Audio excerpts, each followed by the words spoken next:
Assalamualaikum. Selamat pagi. Saya Dr Hazwani, pakar perubatan keluarga yang merupakan moderator anda pada hari ini untuk Bicara Santai bersama FMS Podcast Malaysia. Kita akan membincangkan tajuk autism dalam dunia. Unik tak?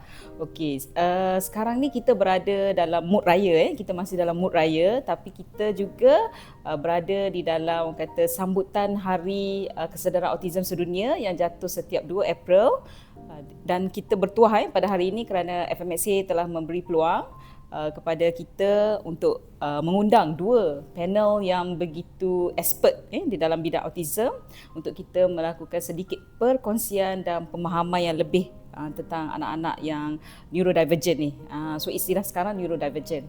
Okey, tapi sebelum pada kita pergi kepada autism sendiri, kita nak tahulah especially kalau ada di kalangan pendengar kita ni adalah doktor-doktor ataupun pelajar-pelajar kolej yang berminat untuk menjadi doktor. Sebelum tu, saya perkenalkan panelis pertama kita, Dr Siti Umi Fairuz binti Azmi. Selamat datang, doktor.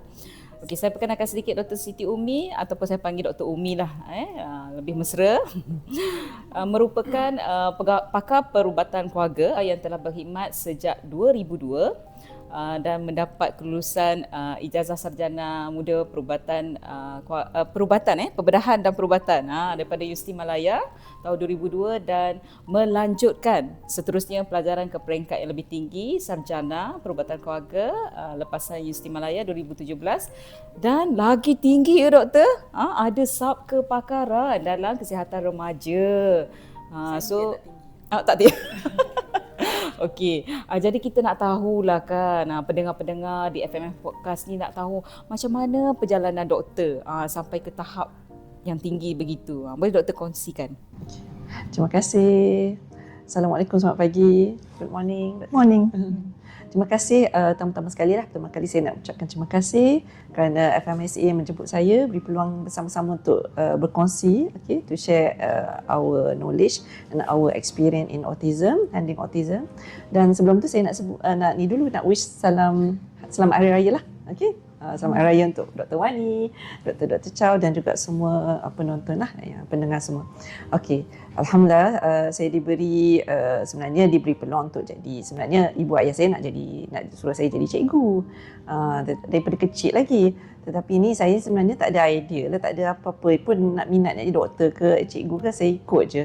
Tapi bila berumur 17, masa tu remaja kan, kita ni kenapa abang saya ambil doktor, saya pun ikut. Jadi bila dah abang saya dah masuk ke Universiti Malaya menjadi doktor, saya pun ikut. Rupanya perubatan jadi doktor tu, fakulti perubatan memang sangat menarik lah untuk kita tempuhi dan belajar sebab memang sesuai dengan jiwa saya, sebab saya suka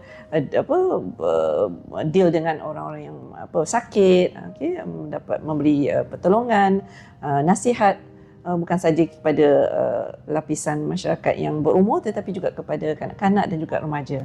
Sebab tu saya sambung kepada menjadi doktor, dan selepas menjadi doktor saya rasa selepas berapa tahun masa tu, selepas quite lama jugalah selepas saya dah jadi doktor, saya rasa macam saya punya ilmu perlu diteruskan untuk ditambahkan, untuk enhance my skill. Sebab kalau tidak kita akan jadi doktor yang hanya berada di tahap yang sama. So jadi saya pun apply master mana yang sesuai untuk jadi ni. Jadi saya fikir saya suka kepada yang prevention, promotion, dan saya juga kepada semua lapisan masyarakat, nak bagi perkhidmatan kepada semua lapisan masyarakat ni. Saya rasa better we choose yang sesuai, iaitu family medicine. Itu sebab tu saya ambil family medicine. So bila saya apply family medicine, saya choose to be in UM lagi lah sebab dah dekat dengan rumah saya, comfortable dengan UM punya environment. So bila dah after saya ambil master agak lama, paling lama 7 tahun. Sebab ada dugaan-dugaan yang di samping saya ambil cuti pergi haji, saya melahirkan anak, saya ikut suami pergi subspecialty di Melbourne. Jadi saya long journey tapi tidak memberi saya kata putus ataupun ada rasa putus asa untuk menjadi doktor pakar. Jadi saya teruskan juga sampai penghujungnya saya dapat jadi pakar perubatan keluarga. Selepas menjadi pakar perubatan keluarga pula, saya ni memang jenis cepat boring. Dan saya rasa perlu lagi enhance my skill, dan saya rasa ada kelompongan, ada kekurangan di dalam sektor kesihatan remaja. Sebab tu saya sambung pada kesihatan remaja. Bila saya berada di Pahang, saya diberi tanggungjawab untuk jadi pakar perubatan keluarga yang in charge klinik usaha remaja di Bentong, di KK Bentong. Jadi saya pun alhamdulillah saya rasa nanti saya balik ke Selangor, saya akan pilih untuk menjadi pakar perubatan yang subspecialty-nya di dalam kesihatan remaja pula. Jadi sebab tu saya sambung sekarang daripada 2022 sampai sekarang, insya-Allah akan habis di bulan 6 ini untuk menjadi pakar perubatan kesihatan remaja yang mempunyai subspecialty dalam kesihatan remaja, insya-Allah. InsyaAllah. Doakan saya, doakan. Terima kasih. So alhamdulillah. So kalau kata kunci daripada Dr Umi itu adalah mengenai passion lah kan. So nak jadi doktor ni kita kena ada passion. So kalau tak ada passion susah juga kan nak melalui lots of hiccup along the way kan. Okay, thank you Dr Umi. Dan seterusnya panelis yang tak kurang hebatnya. So panelis ni kalau tengok dia memang sangat cantik, okay, glowing hari ini dan dia sangat popular di dalam bidang perubatan keluarga, especially dalam pengurusan anak-anak autism. So beliau memang sangat tak asing lagi dengan kami di dalam persatuan FMS ni, iaitu Dr Chow, Suet. Selamat datang Doktor. Morning to everyone. Firstly, thank you to FMS A for inviting me to give this share my some thoughts on autism. I'm very happy that you are talking about autism because autism is very close to my heart lah. Okay, so saya perkenalkan sikit lah, Dr Chow ni memang macam Dr Chow kata, autism is very close to her heart, and dia juga merupakan kata pensyarah dan juga clinician di Institute International Medical University, dan juga merupakan lepasan ijazah sarjana perubatan keluarga doktor daripada UKM kan, dan juga mendapat kata keputusan yang extravaganza, distinction dalam Master Community Child Health di University College of London. Okey, so kita dengarlah kan Dr Chow, apakah nasihat yang boleh diberikan kepada pelajar-pelajar college yang nak jadi doktor ataupun yang dah jadi doktor nak jadi seperti Dr Chow. Silakan. So I'm not like her. I always wanted to be a doctor. I didn't thought of become a teacher. So when I was young, I always fall sick. So I used to go to see my family doctor, and I like the family doctor because he's so kind, understanding, empathetic. He knows me very well. So that's what inspired me to become a doctor.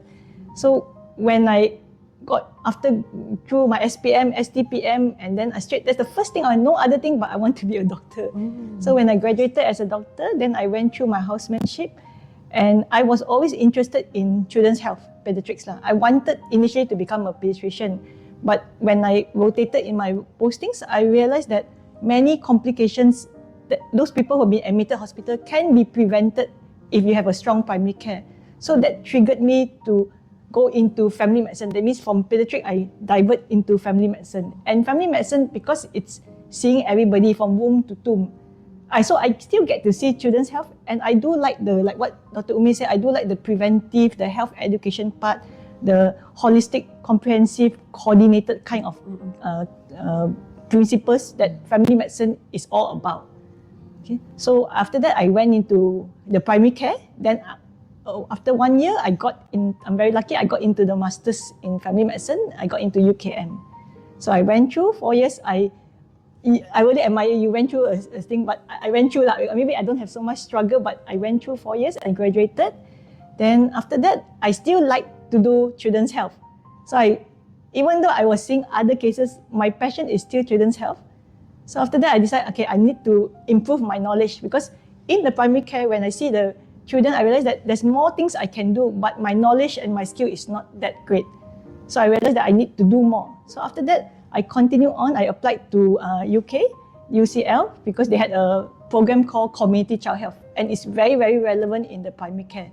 Okay, so this Community Child Health program is basically covers safeguarding children, children's nutrition, child growth, development, preschool years. So there's a lot of things, the whole thing, and they even have topics on chronic diseases among children. So it's very, very comprehensive, and I got the opportunity to see how they run the child health services in UK itself. I get to see the centres lah, okay, and I also volunteered there because my passion is children with special needs. So I volunteered in the centre to children with disabilities. So I got to see the NGO side, how they run it, how the parents drop their kids there, and how do you deal with children with autism. Okay, so that really opened up my eyes. So when I came back already, then I did my attachment, my clinical attachment in Child Development Center in UM. So I learned more skills on how to manage them. The diagnosis was okay, but more of the management, how to see it in the bigger picture. Okay, so with that, after finishing my subspecialty, then I decided I want to enhance more the primary care. I set up the child clinic in my previous clinic Kesihatan Taman Medan. So once a month, I will see cases lah, get referrals from the MOs, and I realized that I cannot run it alone. So I have to train my MOs, my medical officers. So then from there, I started training them, and then when we do outreach programs, we started training them, and more interest lah among the doctors in my clinic. So very interesting story So you can see my passion. Sorry, my passion. Suet memang hebat. Kami dulu sekali di FMS lah. So dah kenalan doktor. Yeah. Okey. Jadi saya nak tanya sikit lah kan, macam tadi Dr. Chow pun ada mention nak jadi pediatrician kan.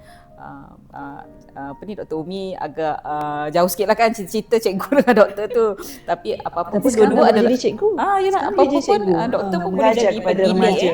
Doktor pun boleh jadi pendidik. Cuma saya nak tanya lah, what is it make it so special about primary care physician ataupun family medicine specialist lah? Apa yang special daripada speciality lain yang kita boleh tonjolkan? Boleh Dr. Umi dan Dr. Chow share? Bagi saya, setelah menjadi doktor pakar dalam lebih kurang 7-8 tahun ni, memang banyak kita boleh buat. Okay? Every level, dari segi kalau ikut WHO punya ni, kita ada health promotion, health prevention, and baru kita pada tertiary care. So dekat primary area tu, yang broad area tu adalah kita punya part. So kita sebagai family medicine specialist adalah doktor di dalam komuniti yang kita boleh bekerjasama dengan komuniti, bekerjasama dengan cikgu-cikgu di sekolah, ketua-ketua penunjuk, supaya kita boleh enhance dari segi untuk menyebarkan informasi dari segi pencegahan kesihatan, pencegahan penyakit, dan kita boleh elakkan mereka daripada terjebak ataupun mendapat penyakit-penyakit kronik. Sebab bila kita bekerjasama dalam komuniti, kita boleh buat outreach, kita boleh buat kesihatan, saringan kesihatan, dan seterusnya kita boleh macam-macam lagi. Seperti dari segi kalau macam remaja, saya boleh pergi ke sekolah untuk memberi ceramah, kita boleh memberi kaunseling berdepan, face to face dengan remaja, dan juga berjumpa dengan ibu bapa. Bila kita deal dengan remaja, saya pun akan deal dengan ibu bapa. Jadi kita pun kena tahu juga selok belok dari segi parenting skill untuk memberi parenting tips, dan juga kita boleh enhance satu keluarga ni supaya sihat. Bukan setakat dari segi sihat fizikal, juga sihat dari segi keseluruhan lah, dari segi biopsychosocial dan juga spiritual. Menarik So kalau ikutkan semua kepakaran tu dia ada special masing-masing, tapi bila jadi pakar perubatan keluarga ni nampaknya lagi macam holistik, lagi komprehensif, sebab macam Dr. Umi cakap lah, close to the community. So bagaimana pula dengan Dr. Chow? Yeah, I think our specialty is very unique. It's very different from other specialties. We're the only specialists that have the first contact with the public. Okay, if not, most of the time, if you go to hospital, it's already there is a reason why. Maybe got heart problem, then see the cardiologist. For us, it's like undifferentiated. So that's very unique. So you get to see a variety of cases every day. Like in my clinic, in IMU Medical Clinic, I see all kinds of cases. You never get bored lah. You see, one moment I'm seeing a child case, another moment I see an elderly, then suddenly I see a reproductive lady. So it's very, very exciting like every day. Yeah, and like what Dr. Umi mentioned, it's we follow the 3C, 1H and 1P kind of principles lah. Coordinated, comprehensive, continuous care. That's the thing.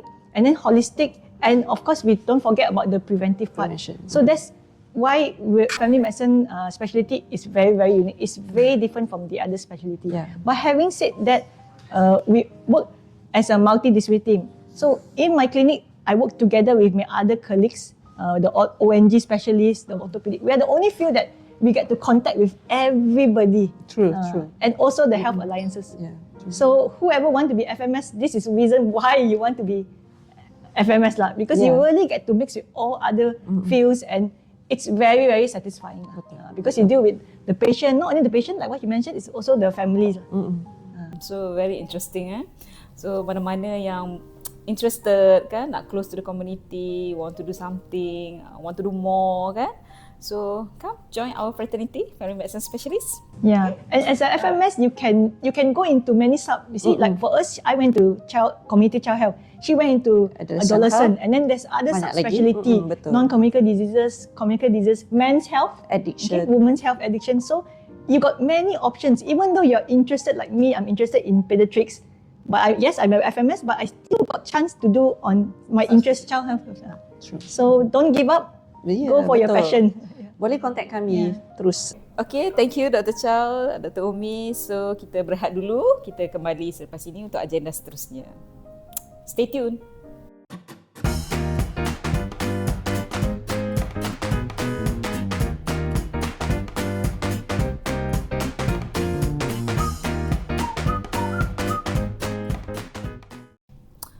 Terima kasih FMSA kerana telah membawakan Bicara Santai, Autism, Dunia dalam Dunia.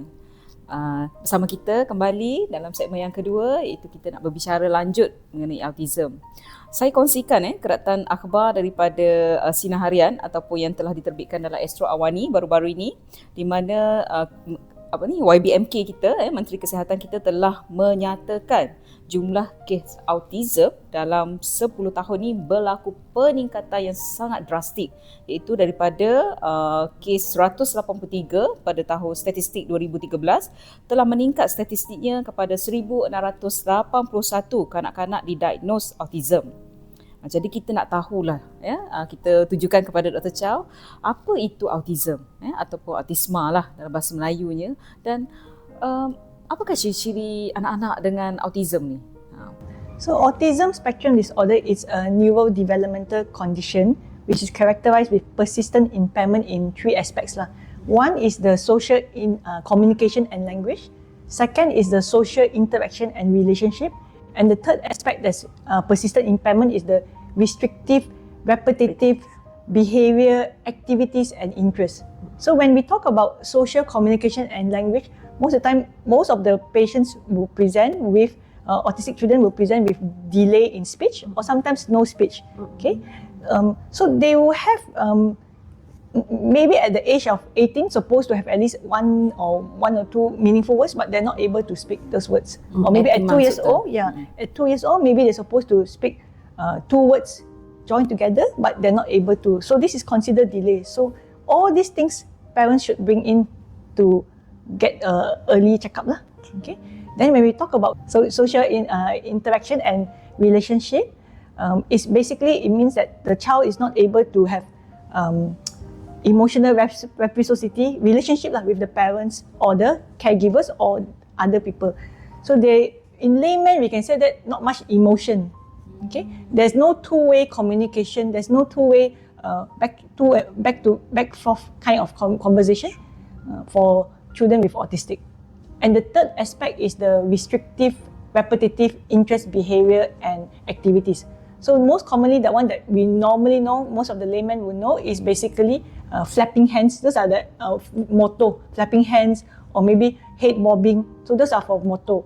But they can have also restrictive interest. Maybe I got one child who's very interested in tudung, the food cover. The food cover. So always finding for different food covers, always collecting that. So they very, very restricted interest on that. Or maybe they like to line up the cars or line up, or is interested in switching on the lights. Okay, some children, even the neurodeveloped children also can switch on the lights, but this is excessive. So you have to look at that. Okay. Obsessed, Yeah, obsessed of that. Yes. Other than that, they can have sensory deficits. Maybe they're sensitive to noises. They don't like the vacuum cleaner sounds or the blender. Okay, and then they can also have food feeding difficulties too. Okay, whereby they only want to eat particular food. Okay, or picky different textures.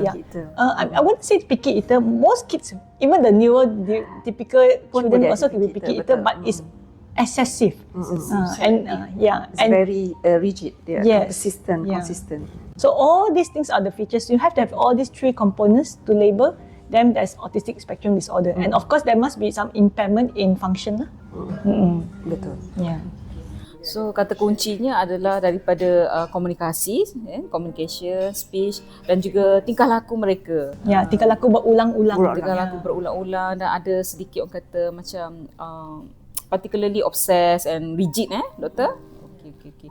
So itulah anak-anak dengan ciri-ciri autism. Jadi kita nak tahu juga Dr Umi, sebab kita saya dapat satu keratan akhbar daripada Hello Doc from Jakarta di mana menyatakan data kesihatan yang dipublikasikan oleh Science Daily menyebut risiko adalah lebih tinggi kepada ibu-ibu yang melakukan IVF. Kan kalau kita tengok fenomena sekarang, ramai ibu-ibu yang buat IVF kan. Jadi ada dikaitkan risiko autism terhadap prosedur IVF ni. Boleh Dr Umi kongsikan apakah selain daripada IVF yang menyumbang kepada faktor-faktor risiko autism? Terima kasih Dr. Chow. Very good introduction regarding autism. Saya nak tambah sikit sebelum pergi ke soalan itu. Autism sekarang memang sangat common.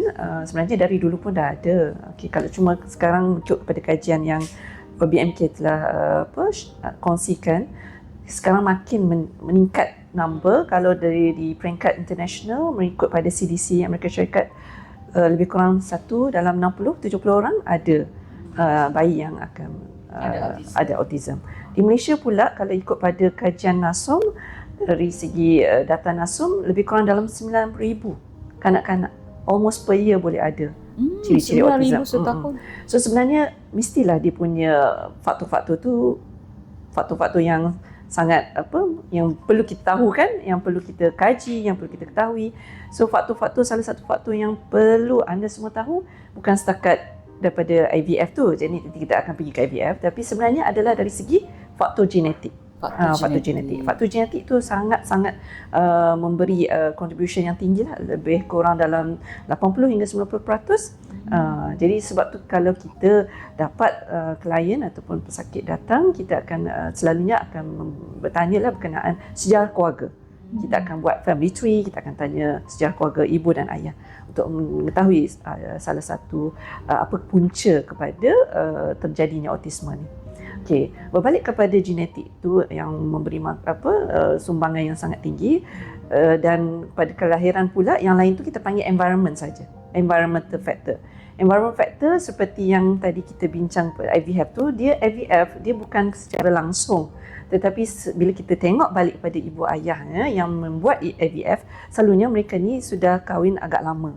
Ataupun mereka sudah advanced age kan, umur sudah 30 ke atas. Jadi itu adalah salah satu faktor yang memang kita dah kena pasti, faktor ibu ayah adalah salah satu punca environment factor yang memberi kepada tercetusnya terjadinya autisme lah. Sebab tu kalau boleh saya nasihati para adik-adik dan penonton-penonton di luar sana, silalah kalau boleh kahwin awal. Sebelum kahwin tu kita tanya sejarah keluarga dulu.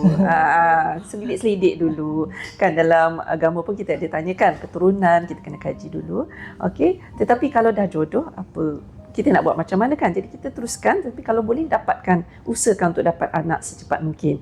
Tetapi kalau ada masalah infertility lebih pada 1 tahun, sila pergi berjumpa dengan doktor. Seperti kami di Family Medicine Specialist Clinic. Okay, kita pun boleh bantu untuk tengok sama ada perlu kita saring dan kita beri rawatan selanjutnya sebelum kita refer kepada pakar sakit puan lah, untuk pemeriksaan dan juga untuk rawatan infertility.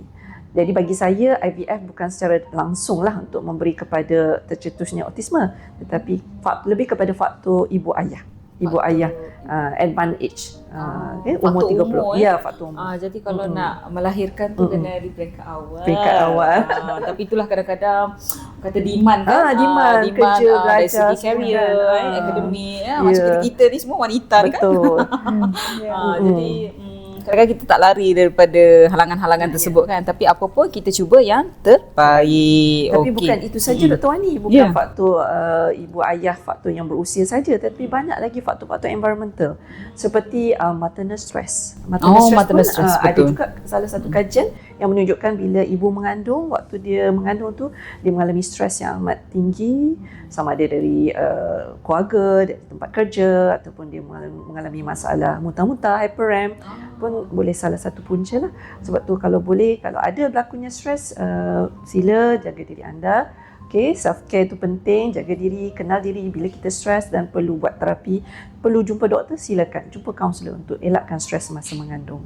Okay, dan salah satu juga kajian yang menunjukkan sekarang adalah di mana ibu kalau mengalami anemia, okay, hemoglobin kurang daripada 11 pun boleh salah satu punca tercetusnya terjadinya autisme. Bukan setakat autisme, juga ada neurodevelopmental yang lain lah, seperti ADHD, learning disability dan juga intellectual disability. So dari sini kita concludekan faktor risiko untuk terjadinya autism ni adalah actually multifactorial lah. Tidaklah kata salah genetik, salah keturunan saja, environment juga mengambil peranan lah seperti stres. Jadi sebelum seorang wanita itu embark to the pregnancy, dia kena pastikan kesihatan dia di tahap yang optimum. Tapi misal katalah in between pregnancy tu terjadi hiccup ke apa-apa, dapatkan pertolongan. Ingat tu self care, self love. Okay, love yourself. Alright, okay. So Dr. Chow, tadi kita dah dengar ciri-ciri, faktor risiko berlaku. Jadi ada rawatan tak untuk autism ni? Dan adakah macam kecil manis, kita makan ubat sembuh kan? Bagaimana pula dengan autism? Okay, so basically autism, before I talk about autism management, I want to salute the parents lah. Okay, those parents with children with autism, really salute you all for it's not easy, it's very challenging. So you must take care of yourself. Because if you don't take care of yourself, then how are you going to take care of the children, your own children with autism? Okay, so the principles mainly are three main cores lah. Okay, mainly is to maximize the functional independence. Okay, and then the second one is to minimize the core deficits of autism spectrum disorder, which is communication, the sensory deficits, the dislike of changes. So we need to minimize these core deficits. And the final principles of management of autism spectrum disorder is to prevent behavior that interferes with the function.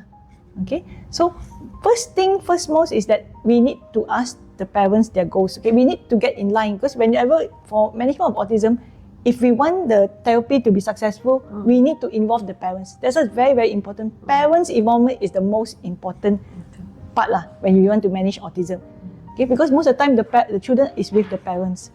Okay, so once we align the goals with the parents, then only we can embark in the therapy. So we just start by start, one go by one go. Okay, for parents, even if you are working parents, you can still do some therapy. Yes, you do send to the all those centers for early intervention programs. I agree in that. But when you go back, the parents also still need to do some intervention to the children.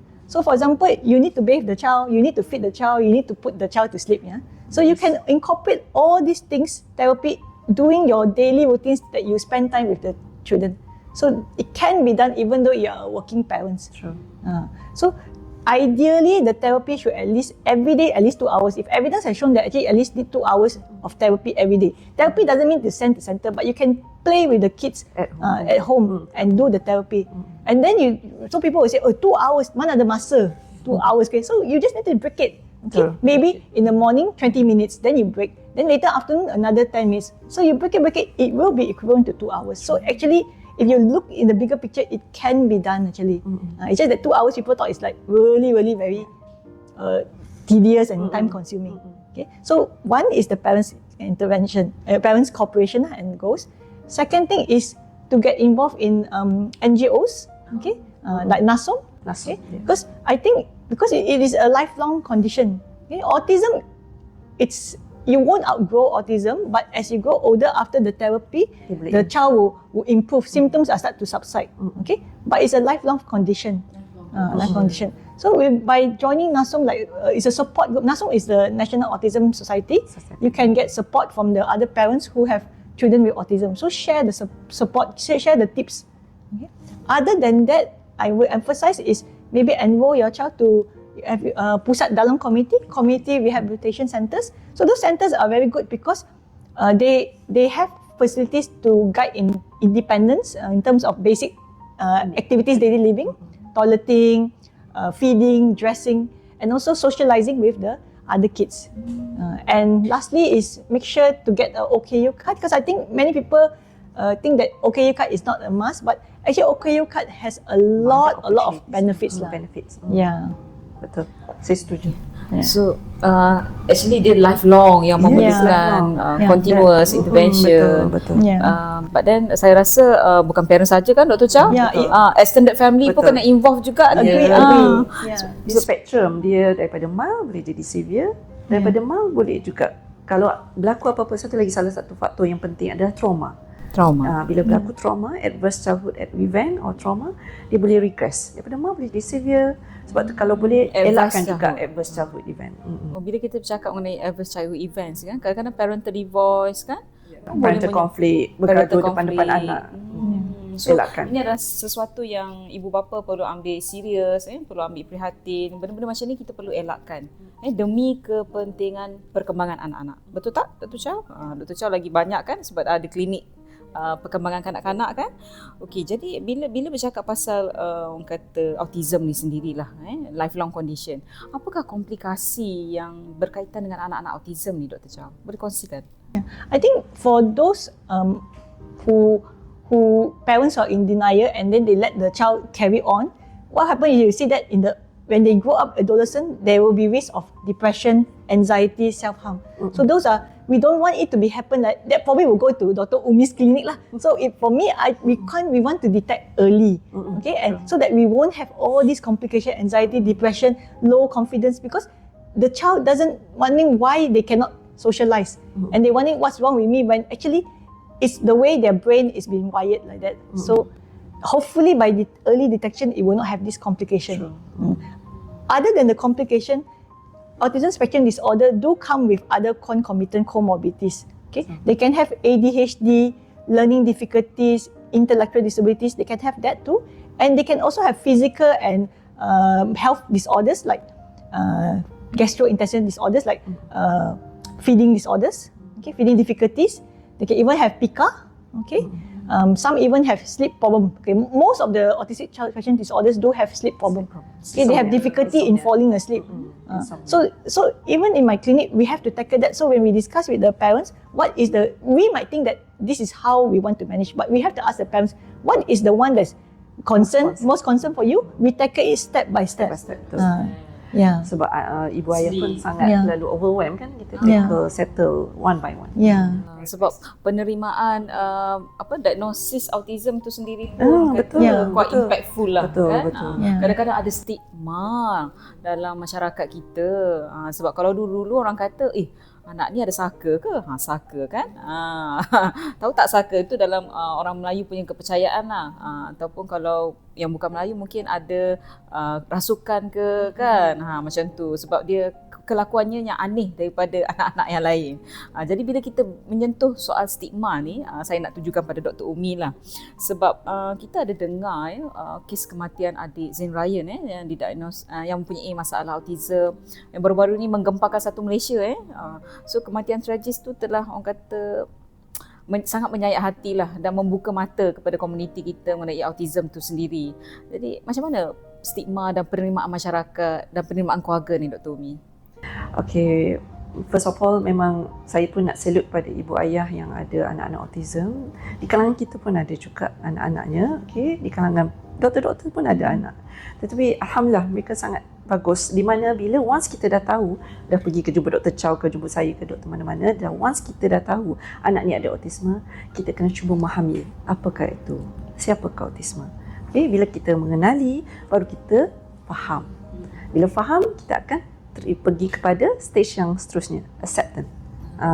Menerima? Ya, faham, faham, terima. Okey. Sebab memang take some time. Ada juga ibu ayah yang breakdown along the way. Tetapi itu lumrahlah manusia kan. Kita pun kalau dapat suatu berita buruk, bad news, kita akan rasa down sekejap. Tak apa ibu ayah, no problem. Kita just rehat dulu, relax dulu, jaga diri dulu, okey, dan dapatkan banyak input, dapatkan banyak support system untuk kita move on. Okay, selalu saya akan cakap dekat ibu ayah secara general, okay, you maafkan diri you dulu. Okay, jangan blame you punya genetik. Okay, jangan blame isteri, jangan blame suami.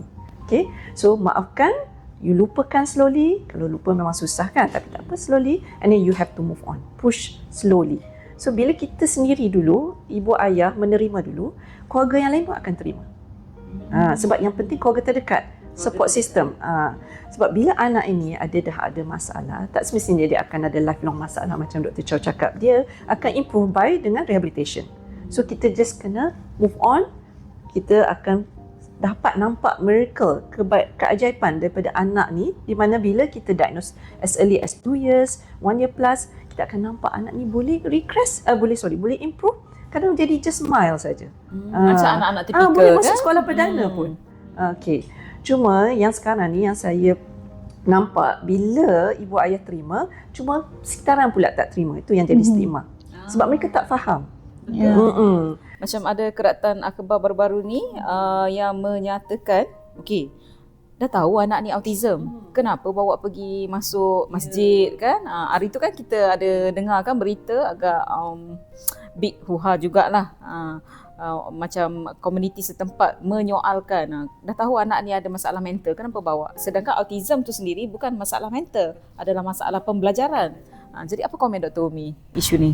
Itulah yang dikatakan stigma tu masih lagi berlaku. Sebab mereka di luar sana ada masyarakat yang masih lagi belum memahami apakah dan siapakah itu autisme. Sebenarnya autisme ni dah wujud daripada zaman dahulu lagi. Maksudnya dah lama diagnosis tu. Pasti kenal Einstein. Siapa kenal? Siapa lagi? Bill Gates, founder Tesla semua, Elon Musk kan? Mereka semua adalah autisme. Tetapi mereka boleh blending well with the community, with the world, because they are having good skill in their punya speciality lah, course dia orang, specialty dia orang. Jadi sebenarnya dari dulu lagi dah wujud, dan kita pun, sesama kita pun ada juga ciri-ciri autisme. Mungkin ada autisme yang tak didiagnose. Autisme di kalangan Betul. dewasa kan. Boleh cari video yang yang dikeluarkan oleh Public Health Malaysia, di mana autisme ni di kalangan masyarakat kemungkinan lebih kurang majority. Kita tak tahu berapa persen lah, tetapi kebanyakan ada autisme yang mild sangat, trait kita panggil. Okay? Tetapi mereka boleh maju. Once ibu ayah dah tahu anak ini ada sedikit kekurangan, mereka brush up, dia orang pergi ke rehabilitasi dan seterusnya, dan improve dan boleh jadi orang yang berjaya. Sebab tu bila saya tengok di kalangan remaja, ada ciri-ciri autisme yang mild saja. Di mana masa kanak-kanak mereka tak ditemui, mereka tak kenal pasti. Tetapi di kalangan remaja mereka datang dengan masalah psikologi yang mana Dr. Chow cakap depression, anxiety kan. Dan mereka senang nak dapat depression, anxiety dan juga self-harm. Lebih kurang 4 kali ganda berbanding pada neurotypical kanak-kanak dan remaja yang normal.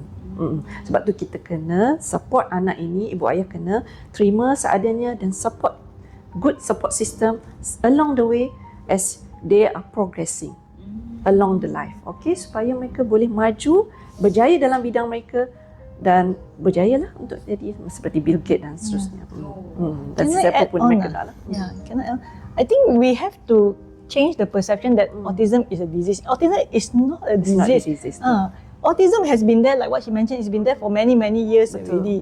So many people has autism. A lot of people have autism. Even maybe you or me may have some autistic trait. It's just that when it causes impairment, and then it becomes autism spectrum disorder. So autism is not like you need a cure. That is, I think we have to correct that thing, that stigma kind of thing, because then only people will start to embrace them and accept them. Okay, everybody is different. So we all who are neurodeveloped, typical kind of population should accept these neurodivergent people. We shouldn't be like just put them aside and everything. Don't stigmatize. Jangan stigma itu. Perlahan-lahan lah. Bukan setakat autism saja kita perlu kurangkan stigma. Mental health sendiri pun, kesihatan mental. It's just that the way autism is, a child with autism, the way the brain and the mind works is different. True. So it's not a disease of. It's not a disease. You're not going to get autism. Is not that the person is sick or anything. You're not going to die of autism anyway. So so you shouldn't. So when you said that, Dr. Wani said about like diabetes was the rawatan, I disagree lah. There's no rawatan. It's just that we need to support them. Betul. Okay. More of supporting and understanding them. So if we understand and accept this child is like that, then it is better. Okay. Then they can grow up to be successful successful person lah. I even got a patient who has doing masters. Even in IMU, we do accept. We have university students who are autistic. If you walk in by them, you don't know that they are autistic at all. But if you go and ask them, during their early childhood, they went through a lot of intervention. They went through a lot of therapy to become what they are. So what I want to emphasize to the public is that once you detect it, you should send early. Don't delay. Don't let never mind, wait and see. Shelter them and don't let them exposed to the world. You have to, because I've seen so many already now in the universities also who are studying, doing masters.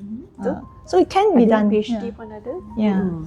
So kata kuncinya understanding, acceptance. Understanding and acceptance. So once they have acceptance, understanding, then you go into action. Betul. Because for me in the therapy, if the parents are not accepting it, it's difficult to move to the next step of the action, because you know that you need to start the intervention early, and the best intervention is below 5 years old. Below 5 years old. End up into self-harm, depression. So these are the ones that will end up in her clinic lah. So I'm hoping that more will come to the clinic so we can detect early and start it off early, the intervention. And they can enter to normal stream school. And we want that, because why should we separate them? They are just different, but they can mix with other children. Kita yang kena memahami dan masuk dunia mereka dan bawa mereka ke dunia kita. So inclusivity. Inclusivity. Dan juga ada baru-baru ni saya hadir National Speech Therapy Conference. So dia menekankan neurodivergent affirming practice. So maksudnya kita dalam dunia mereka lah. Sebab mereka kan ada rigidity sikit nak terima dunia kita, jadi neurodivergent affirming practice. Tapi kadang-kadang dalam komuniti kita ni ada macam-macam mitos mengenai autism. So mitos yang pertama saya share. Autism disebabkan oleh vaksin. Autism caused by vaccine, especially measles, mumps, rubella. So what's your Chow comment about this? Okay, firstly, I want to emphasize autism is not caused by any vaccine, especially the one that a lot of people talk about is mumps, measles, rubella, MMR vaccine. So many studies, more than 25 studies have already refuted this evidence, say that it's not correct. And even the study that said about MMR vaccine causing autism, when they look through and on this person, actually he falsified the evidence.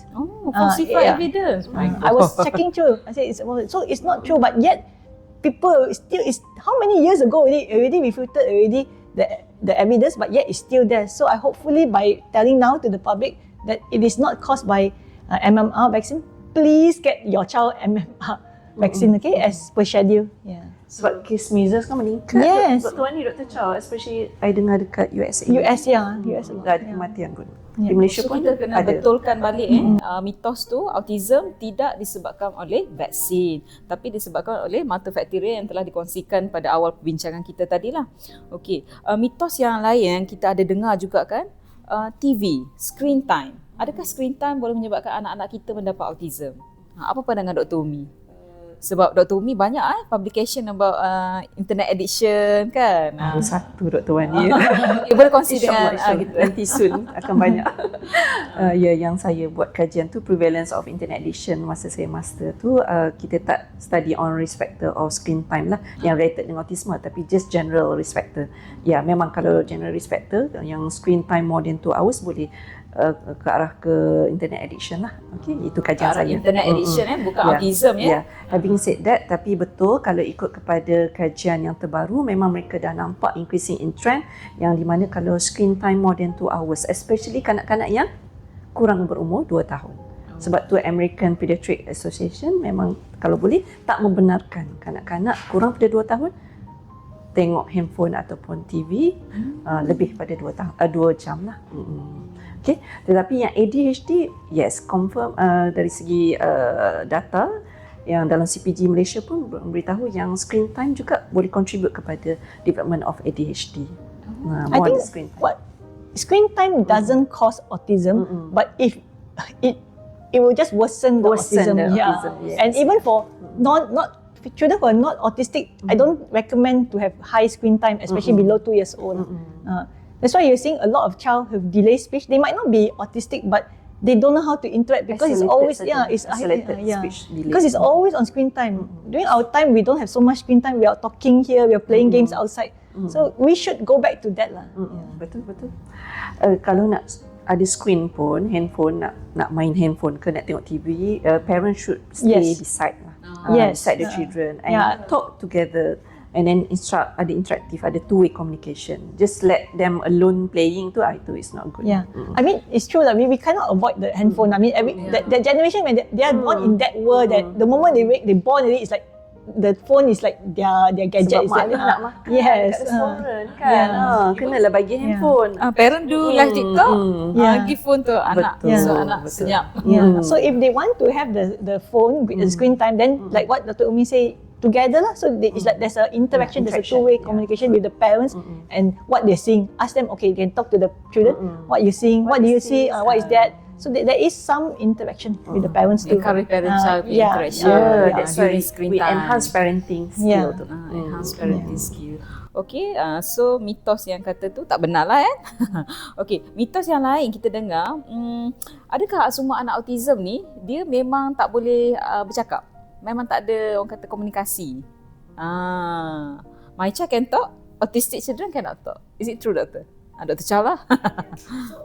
When we say autism spectrum disorder, when I say spectrum, that's why it's from mild to severe. So the severe ones maybe cannot talk. Okay, the mild ones actually can talk, but talking is not communication. Communication means that there's a two-way communication kind of thing. So when you say talk, the mild ones maybe they can name objects. Some of the autistic children, they can name objects, they can verbalize. But the key point is we call it social communication. That means how they interact with a person, how they recognize the social cues. So that is the one. So you can't say that, oh, if my child can talk, it's not autistic. Having said that, this is the most challenging when I see parents. They're in denial because my child can talk, my child can name ABC, my child can name all the colors, body parts, everything. But you have to look at the quality of how they communicate. Okay, so this is the one that we need to emphasize lah. So definitely the myth is definitely a myth lah. Okay, my child can talk is not autistic lah. Okay, yeah. But one of the features for autism is the social interaction. Speech problem.